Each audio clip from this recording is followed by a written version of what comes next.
You're watching ABC 7 News at 11. Two activists spearheading a landmark class action lawsuit against Chevron are receiving the world's most prestigious environmental honor today. Pablo Fajardo and Luis Yanza are accepting the Goldman Prize in San Francisco today. It is for their efforts to make Chevron clean up what some environmentalists call the world's worst oil-related disaster. Tonight, Chevron is fighting the claim, and the two men who they say have made up their story for their own financial gain. Yo vivo en la Amazonía ecuatoriana, soy de Suchupini. Cuando yo tenía 14 años, empecé a trabajar en los campos petroleros. En ese tiempo aún estaba Texaco operando. Durante todo este tiempo fui testigo de muchos hechos de injusticia, de desastre ambiental, de contaminación ambiental, de humillación a los obreros, a los campesinos. Fui testigo de todo lo que hizo en esta zona. Yo viví esa realidad. Yo veía cómo salían gigantescas cortinas de humo de la estación, vi los derrames que ocurrían, yo veía cómo arrojaban crudo en las carreteras. Yo vi todo eso, pero no podía hacer nada. Es un engaño, quiero decirlo con todas sus letras, pretender hacer aparecer que fue Texaco la empresa que operó. Y por definición, un consorcio es una operación conjunta donde las dos partes trabajan en conjunto. La parte actora quiere velar la realidad de los hechos. Las normas, las leyes y los contratos son también parte de la realidad. Esto es una explotación industrial permitida por la ley. Esto no es contaminación.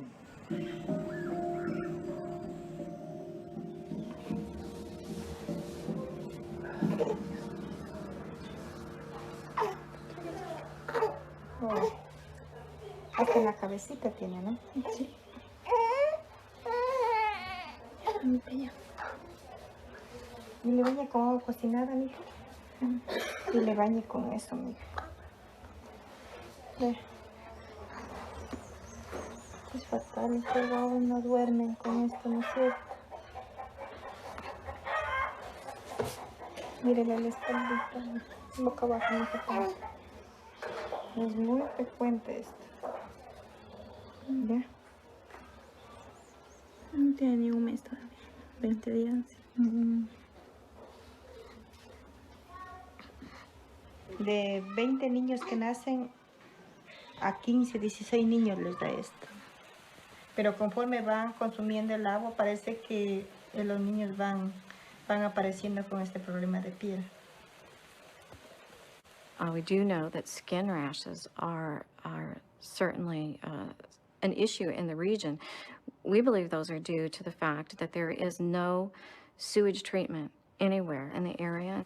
There's an enormous number of fecal bacteria in the water. This is not good water to drink or to bathe in, but for the most part, it has nothing to do with oil. It has to do with poor sanitation. Caso, esta lucha es por los 30,000 afectados, pero también por el país, por el planeta, porque la Amazonía es el pulmón del mundo. The one lawyer in a shack room down in Ecuador who's done this for a year versus the suits.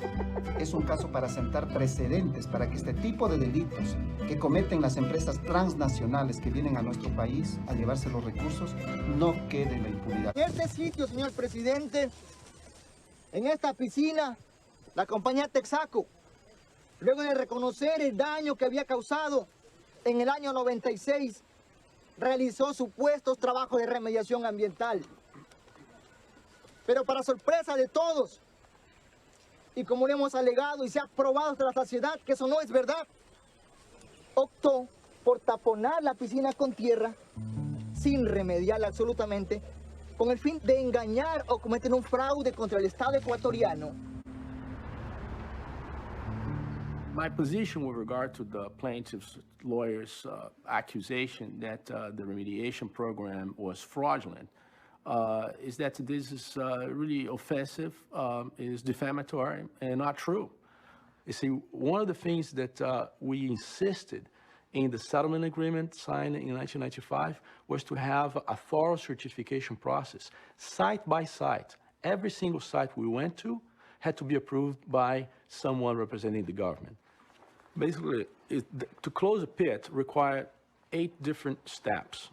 You had to take the oil out, you had to clean the sludges, you had to treat the water and take the water out.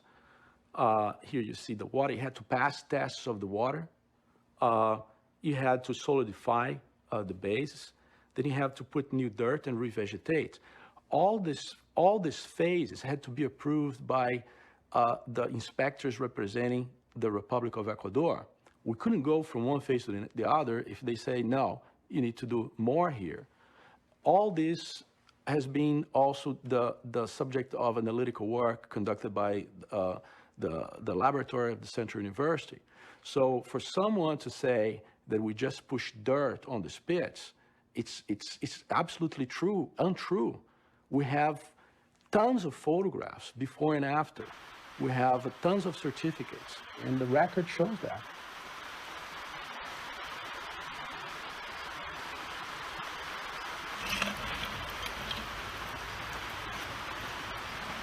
Por aquí botaban todito el petróleo para abajo. Y esta casa nosotros la hemos hecho encima de la piscina. Todo esto era una piscina. La piscina de lo que botaban el petróleo. Hicimos la casa y no nos hemos dado cuenta que nos pararon encima de la piscina.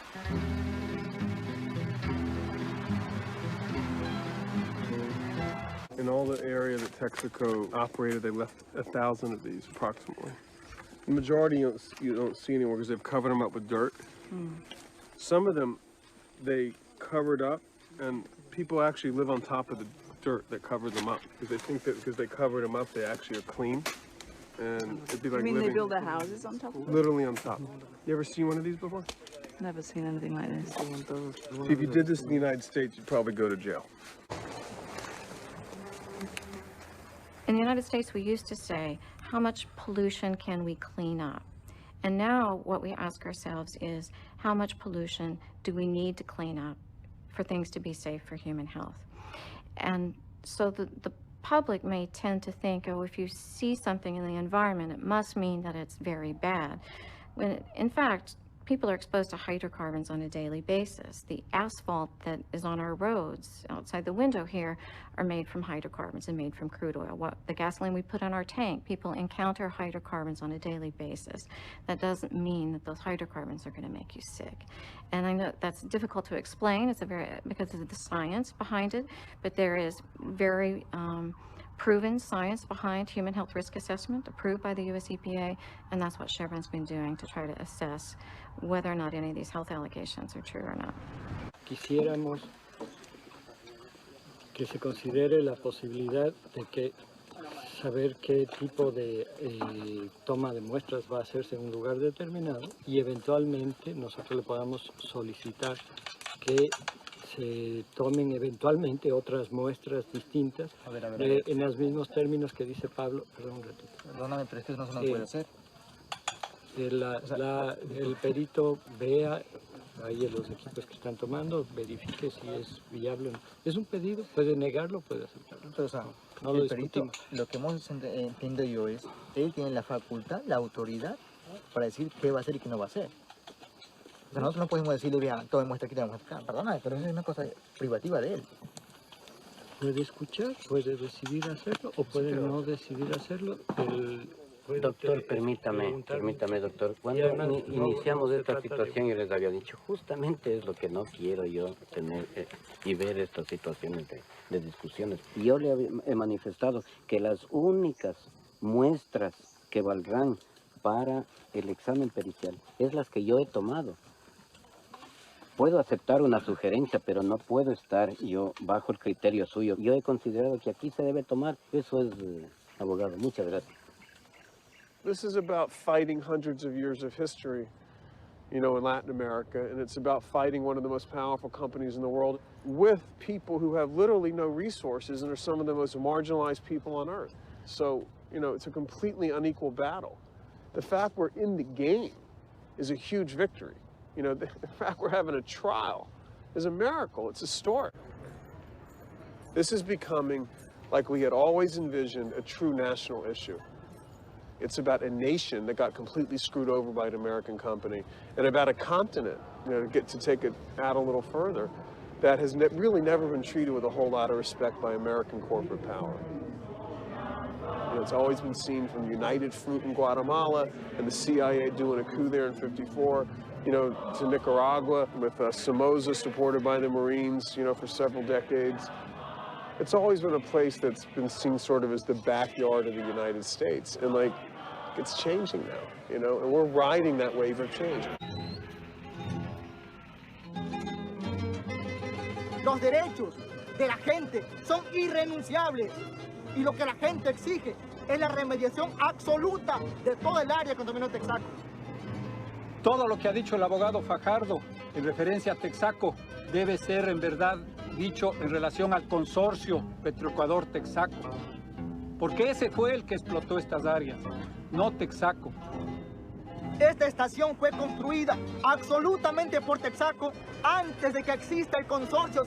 Eso quiere decir que la responsabilidad absoluta del daño ambiental es de quien construyó, quien diseñó, quien introdujo los elementos para la operación petrolera en forma defectuosa. Ya hemos expresado a usted, señor presidente, nuestra preocupación por la forma fácil en que se hacen afirmaciones, en que se lanzan cifras, en que se mencionan nombres de productos y nada se prueba, en que se menciona una supuesta afectación a la vida humana por la existencia de instalaciones como esta y nada se prueba. Entonces pongamos las cosas en la real perspectiva y no tratemos de engañar. Nada más para concluir, señor presidente. Hoy la empresa Texaco, la empresa demandada, pretende ser la víctima. Las verdaderas víctimas son, señor presidente, los cientos de hombres y mujeres que continúan muriendo con cáncer. Ellas son las víctimas, no la empresa demandada que lucró del país. For 20 years, a legal battle over oil pollution in the rainforests of Ecuador has raged. But despite rulings made in court, contamination levels remain dangerously high, and the company responsible has done little to clean up the mess. Mira el guante, estaba el agua totalmente limpia hace un momento antes de que yo comience a menear. Una vez que yo comienzo a menear, comienza a salir el sedimento.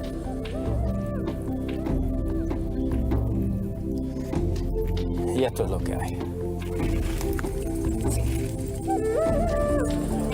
Mira. But there's a new twist in the case. A key witness who testified for Chevron, the US oil giant deemed responsible for the ecological disaster, admitted to lying for the company for a hefty financial reward. Well, we spoke to the legal representative of the Ecuadorian people who explained what's happened exactly. Basically, Chevron in Ecuador committed what is probably the worst oil contamination in the world. The company, over a period of many years, dumped billions of gallons of toxic waste. And ultimately, the Supreme Court of Ecuador affirmed a $10 billion judgment against Chevron.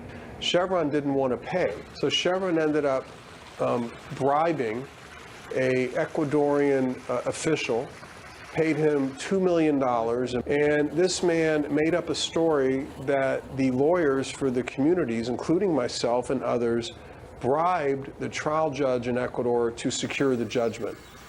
In a separate proceeding, this official recanted almost all of his testimony.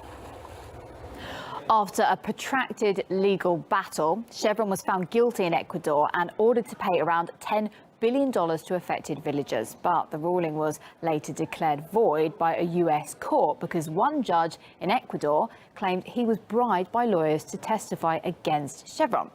Well, the whole case hung on his testimony. However, in another twist, the same judge then admitted at an international tribunal that he was in fact being paid by the US oil giant to make false claims against the Ecuadorian prosecutors. Well, so far, neither side is giving up, with the indigenous population the ones that are suffering in all of this. So villagers say that Chevron and its subsidiaries as well polluted the region with over 18 billion gallons of toxic wastewater and 17 million gallons of crude oil. The company's environmental practices have also been condemned as, quote, obsolete and outdated. Well, after all of these years, Chevron still hasn't paid up the ecological disaster in the Amazon forests. However, lawyer Steven Donziger believes that the latest findings might finally lead to Chevron being punished. So the strategy of the Ecuadorian communities, the indigenous groups and the farmer communities, is to go seize Chevron's assets in other countries. Through so much time, we think they are on the very verge, the cusp of being able to collect those assets. And we think hopefully it will happen in sometime in the next several months. But you can never underestimate Chevron. They have a lot of power. They've used 60 law firms on this case, 2,000 lawyers. Chevron's strategy is just to block the case from even happening. And they try to overwhelm these communities who have virtually no money with resources and with gamesmanship. So we think ultimately Chevron is about to be held accountable. But there are challenges ahead, and the communities intend to meet those challenges and ultimately triumph and collect 100% of the judgment, plus interest on the judgment. So it's now over $10 billion. Steven Donziger arrived in court to a hero's welcome. But the environmentalists and indigenous groups who gathered to listen to the judge were deeply disappointed by his sentence. 6 months in jail on charges of contempt of court. The only thing that would have changed today's outcome is the one thing that was never ever going to happen, which is for Steven Donziger to stand up and say, I'm sorry. I'm sorry I took on Chevron. It was back in 2013 that Donziger won a $9.5 billion settlement against the oil giant Chevron in Ecuador. Soon after winning it, Chevron took him to court in the United States on charges of bribery and witness tampering. Federal prosecutors declined to take the case, but Judge Lewis Kaplan appointed private attorneys who once worked for Chevron, to prosecute it, and in a trial without a jury, found him guilty. The contempt charges stem from his refusal to comply with court orders in the appeal of that case. Judge Loretta Preska pushed back against claims that Donziger was being overpunished, saying he'd spent 7 years thumbing his nose at the justice system. And even if Chevron were the bad guys, that didn't make Donziger a good guy. But Donziger, now forbidden from practicing law, has already spent 2 years essentially confined here in his Manhattan apartment, monitored by an electronic ankle bracelet. The reason I'm locked up is because we were successful, okay? I, along with other lawyers, helped the indigenous peoples in Ecuador win a historic $9.5 billion pollution judgment against Chevron for the deliberate dumping of billions of gallons of cancer-causing waste into the Amazon. That's an historical fact. That case has been affirmed on appeal by 28 appellate judges, including the highest courts of Ecuador and Canada, for enforcement purposes. You know, so why am I the one being locked up? A UN Human Rights Committee on arbitrary detention has called for his immediate release, saying the judges in his case lacked objectivity and impartiality. Chevron has even stated that they've spent over $1 billion in prosecuting Donziger and defending Chevron. And obviously this is a message to any human rights lawyer: go up against a big corporation and we will take you down, destroy you. Donziger plans to appeal the sentence. As for Chevron, the company has yet to pay a penny in damages. Kristen Salumi, Al Jazeera, New York. I did some research on the US judge presiding over this case, and this is what I found. You can clearly see here that she is currently serving on the advisory board of the New York chapter of the Federalist Society. And on Wikipedia, we have clear evidence that Chevron Corporation is a donor to the same society. Clear conflict of interest here. In this case, one of her friends was a principal witness, only recused herself for conflict of interest after this was revealed in court. In the Jeremy Hammond's hacking case, she gave the activist a 10-year sentence despite her conflict of interest, where her husband was one of the customers of one of the organizations that was hacked, and he stood to gain financially depending on the result of the case. She ought to have recused herself as per law. Here we see pro-corporate rulings by the judge in cases where clear conflict of interest, as Merrill Lynch was being represented by her previous law firm and her husband's current law firm, Cahill Gordon. And here we can see that a lot of individual and class action suits against Merrill were all quashed by the judge. Pro-corporate and anti-person or anti-people. Pro-corporate judge encourages a merger which would result in monopolistic tendencies in the airline market. To be fair, she is just one of the many judges that fail to recuse themselves from cases where they have a financial interest.